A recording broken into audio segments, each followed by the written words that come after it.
Dalam sebuah sistem pemerintahan presidensial, presiden merupakan satu-satunya figur sentral. Ia simbol kedaulatan negara karena ia seorang kepala negara. Tetapi ia juga simbol sebuah pemerintahan karena presiden adalah pemimpin pemerintahan. Berbeda dengan sistem pemerintahan parlementer yang membagi dua pusat kekuasaan pada sosok presiden dan perdana menteri, sehingga presiden tidak menjadi satu-satunya tokoh sentral. Sistem pemerintahan presidensial membuat seluruh mata memandang ke arah presiden. Setiap kebijakan pemerintah, sekecil apapun, seolah menjadi tanggung jawab presiden secara keseluruhan. Publik sering lupa bahwa di bawah presiden ada sebuah kabinet yang menopang dan menjalankan kebijakan-kebijakan pemerintah. Dengan kata lain, bila ditemukan adanya ketimpangan dalam pelaksanaan kebijakan-kebijakan pemerintah, presiden tidak boleh dibiarkan menghadang sendiri setiap kritik dan serangan.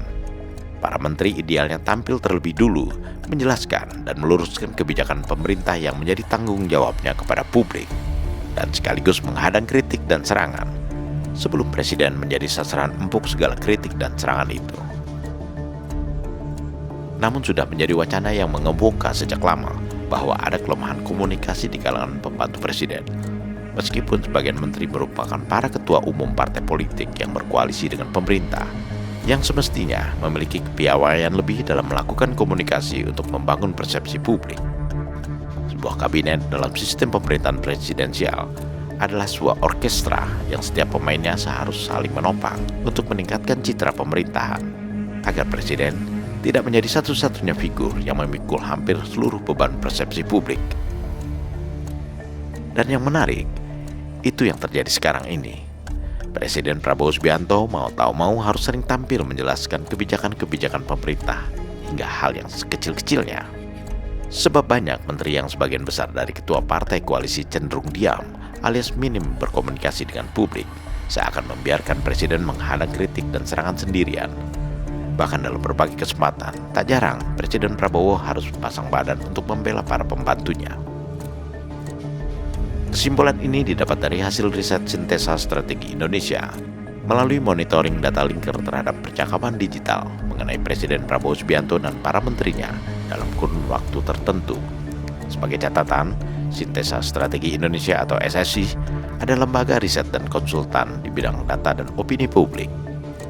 Dalam berbagai risetnya, SSI menggunakan platform digital bernama Data Linker untuk membaca percakapan di media sosial dan media online.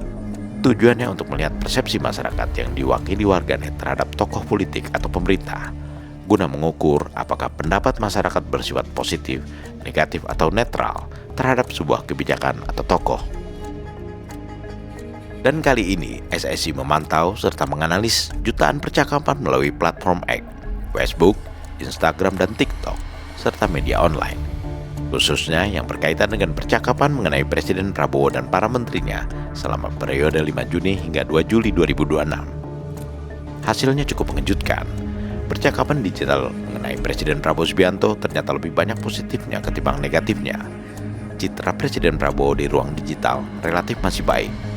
Dari 1.075.785 percakapan yang dianalis melalui 231.476.434 paparan konten secara total, sentimen positif terhadap Prabowo mencapai 41,9%, sedangkan sentimen negatif berada jauh di bawahnya, yakni hanya 17,9%. Selebihnya sekitar 40,2% merupakan percakapan netral. Namun, SSI melihat hal yang justru lebih menarik. Lebih dari 230 juta paparan mengenai pemerintahan Presiden Prabowo Subianto hampir sepenuhnya bertumpu pada presiden. Percakapan yang berkaitan langsung dengan nama-nama anggota kabinet tercatat kurang dari 20%. Ini artinya, sebagian besar komunikasi mengenai pemerintahan masih berpusat pada presiden, bukan pada para pembantunya.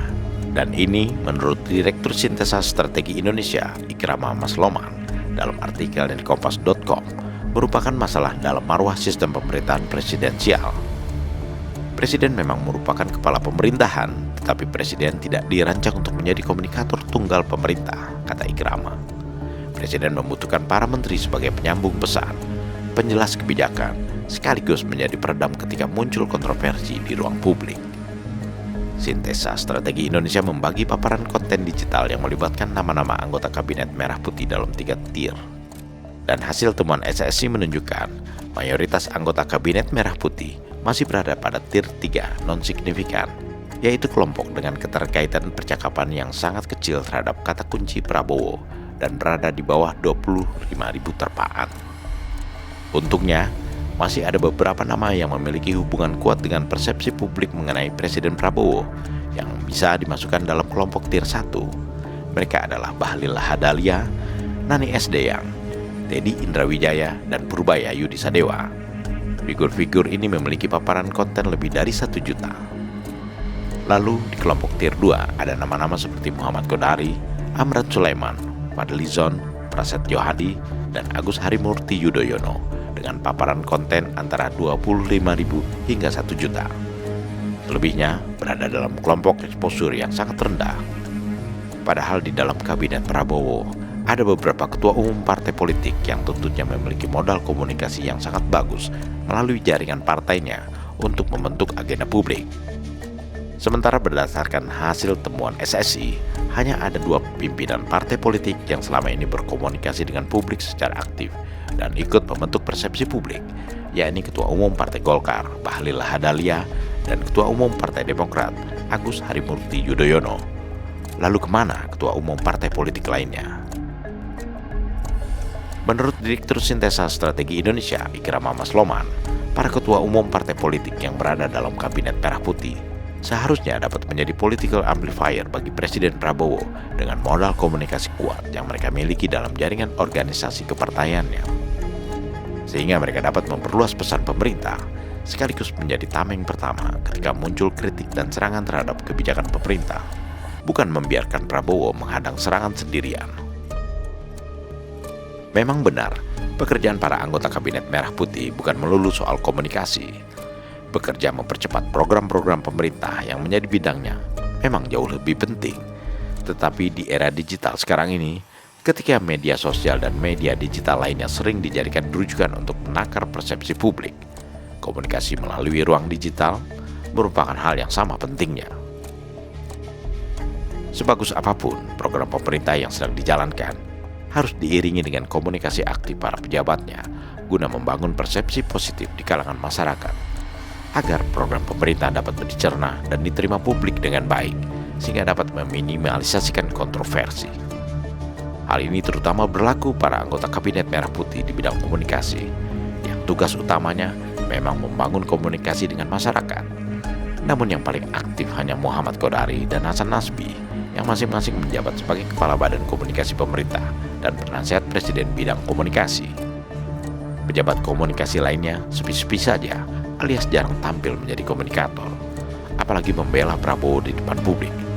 Padahal, mereka lah yang seharusnya tampil di garis depan untuk menjadi tameng Presiden dikala ada kritikan dan serangan, bukan membiarkan Presiden menghadang serangan itu sendirian.